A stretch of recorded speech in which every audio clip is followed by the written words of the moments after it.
तो पिछली वीडियो में हम लोग राइट एट्रियम देख रहे थे और राइट एट्रियम और राइट वेंट्रिकल के दरमियान में एक ट्राइकस्पिड वॉल्व था। तो उस ट्राइकस्पिड वॉल्व को जो है वो राइट एट्रियोवेंट्रिकुलर वॉल्व भी कहते हैं। तो जो हार्ट वॉल्व्स होते हैं असल में वो क्या होते हैं, डेंस कनेक्टिव टिश्यू होते हैं उनके अंदर और कवर्ड बाय एंडोकार्डियम। एंडोकार्डियम से कवर्ड हुए हुए होते हैं वो जो हार्ट वॉल्व्स होते हैं। फिर राइट वेंट्रिकल को देख लेते हैं। जो राइट वेंट्रिकल होता है वो 4 to 5 मिलीमीटर होता है इन एवरेज थिकनेस और most of the anterior surface of the heart form करता है ये राइट वेंट्रिकल। तो जो इनसाइड होता है राइट वेंट्रिकल का, उसके अंदर एक सीरीज ऑफ रिजेस होती है form by raised bundles of cardiac muscle fibres, जिनको क्या कहते हैं, ट्रैबिकुली कार्नी। तो ट्रैबिकुली कार्नी क्या होता है? The inside of the heart ventricle contains a series of ridges formed by raised bundles of cardiac muscle fibers called trabecular carni। तो ये ट्रेबिकुलर कार्नी का मतलब होता है little beams, fleshy little beams. ठीक है। तो कुछ ट्रेबिकुलर कार्नी जो होते हैं वो convey part of the conduction system of the heart, जो कि हम बाद में देखेंगे इस वीडियो में। और कस्प जो है वो होता है ट्राइकस्पिड वॉल्व का, कनेक्टेड होता है टेंडन लाइक कॉर्ड से, जिनको कॉर्डी टेंडिनी कहते हैं। ठीक है। तो टेंडिनी यानी टेंडन, कॉर्ड कॉर्डी यानी कि कॉर्ड। तो जब वो टेंडन कॉर्ड्स होते हैं जिनको कॉर्डी टेंडिनी कहते हैं, जिनसे जो वो ट्राइकस्पिड वॉल्व कनेक्टेड हुए होते हैं। और फिर वो जो वो intern are connected to cone shape trabecular carneae called papillary muscles. और फिर ये जो इंटर्न किससे कनेक्टेड होते हैं? पैपिलरी मसल्स से। इंटरनली जो राइट वेंट्रिकल होता है वो सेपरेटेड होता है from left ventricle by partition called interventricular septum. ये इंटरवेंट्रिकुलर सेप्टम है जो ये राइट और लेफ्ट वेंट्रिकल को सेपरेट करता है। तो जो ब्लड होता है, blood passes from the right ventricle through the pulmonary valve into large artery called pulmonary trunk. ये पल्मोनरी ट्रंक है जो कि divide into right and left pulmonary arteries and carries blood to the lungs. ठीक है।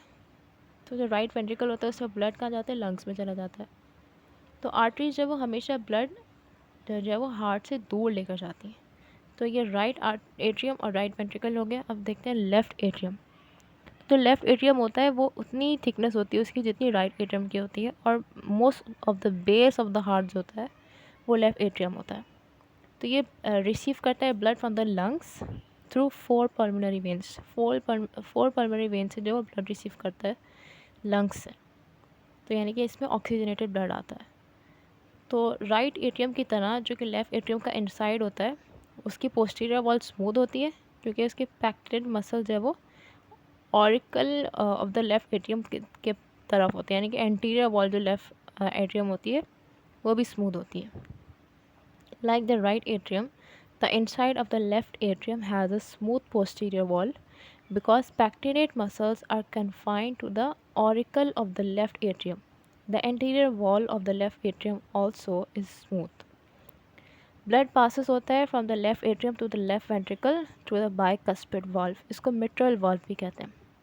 Bye यानी to, यानी कि इसके 2 कस्प होते हैं। ठीक है। तो इसको एट्रियोवेंट्रिकुलर वाल्व भी कहते हैं। अब आते हैं लेफ़्ट वेंट्रिकल की तरफ। तो जो लेफ़्ट वेंट्रिकल होता है वो थिकेस्ट चेम्बर होता है हार्ट का, इसी तकरीबन 10 to 15 मिलीमीटर उसकी जो है वो थिकनेस होती है। और ये लेफ़्ट वेंट्रिकल जो है वो हार्ट का एपेक्स फॉर्म करता है, कि हमने पिछली वीडियो में देख लिया था।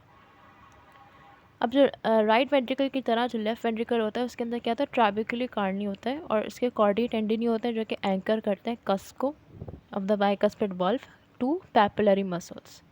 ठीक है।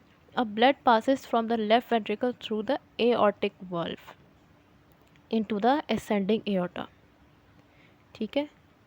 Some of the blood in the aorta flows into the coronary arteries. कुछ एओर्टा का ब्लड जो वो कोरोनरी आर्टरीज में फ्लो करता है, जो कि जो है वो कोरोनरी आर्टरीज वो होती हैं जो कि हार्ट वॉल को ब्लड पहुंचाती हैं। The remainder of the blood passes into the arch of the aorta and descending aorta, जो कि थोरेसिक एओर्टा और एब्डोमिनल एओर्टा होता है। अब क्या है? Branches of the arch of the aorta and descending aorta carry blood throughout the body. फिर इनकी जो ब्रांचेस होती हैं वो throughout the body blood को ले जाती हैं। अब फीटल लाइफ में देखें तो एक टेम्परेरी ब्लड वेसल होती है जिसको डक्टस आर्टेरियोसस कहते हैं। ठीक है। तो ये सिर्फ फीटल में होता है। डक्टस आर्टेरियोसस जो होता है वो normally closes after birth, leaving a remnant known as the ligamentum arteriosum, जिसको जो क्या which connects the arch of the aorta and pulmonary trunk. Ligamentum arteriosum ये कनेक्ट करती है arch of the aorta and pulmonary trunk. ठीक है, अब ये जो मायोकार्डियल थिकनेस और इसके फंक्शन जो है इसका रिलेशन देख लेते हैं। थिकनेस ऑफ द मायोकार्डियम जो चारों चेम्बर की होती है वो वैरी करती है हर चेम्बर के उससे। ठीक है, तो जो थिन वॉल्ड एट्रिया होता है वो डिलीवर करता है ब्लड अंडर लेस प्रेशर अपने एडजेसेंट वेंट्रिकल में, वो लेस प्रेशर के साथ ब्लड डिलीवर करता है, क्योंकि जो वो ventricle pump blood under high pressure, क्योंकि उनको जो वो ग्रेट डिस्टेंस पर जो वो ब्लड भेजना होता है तो इसलिए उनकी वॉल्स थिक होती हैं और उनका प्रेशर जो हाई होता है और एट्रिया का प्रेशर कम होता है। तो जो राइट और लेफ़्ट वेंट्रिकल होते हैं वो दो सेपरेट पंप के तौर पर काम करते हैं, जो कि साइमल्टेनियसली यानी एक के बाद एक काम करते हैं और equal volumes of blood eject करते हैं।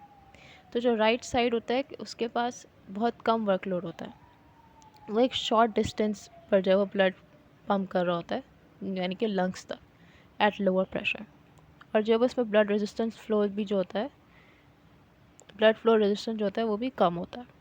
और लेफ़्ट वेंट्रिकल जो होता है ब्लड पम्प करता है ग्रेट डिस्टेंसेस यानी कि पूरी बॉडी पार्ट्स में हायर प्रेशर में भेज रहा होता है वो, तो इसका रेजिस्टेंस टू ब्लड फ्लो भी जो है वो ज़्यादा होता है। तो लेफ़्ट वेंट्रिकल को जो है वो ज़्यादा मेहनत से काम करना पड़ता है दैन राइट वेंट्रिकल, ताकि वो same rate of blood flow maintain रख सके।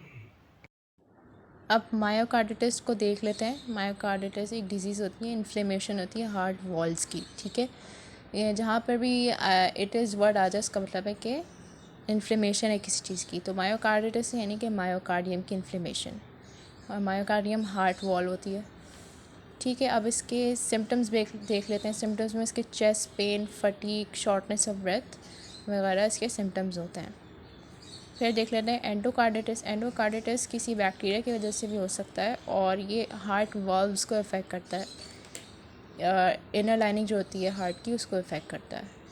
तो ये होता है एंडोकार्डिटिस यानी एंडोकार्डियम की इन्फ्लेमेशन।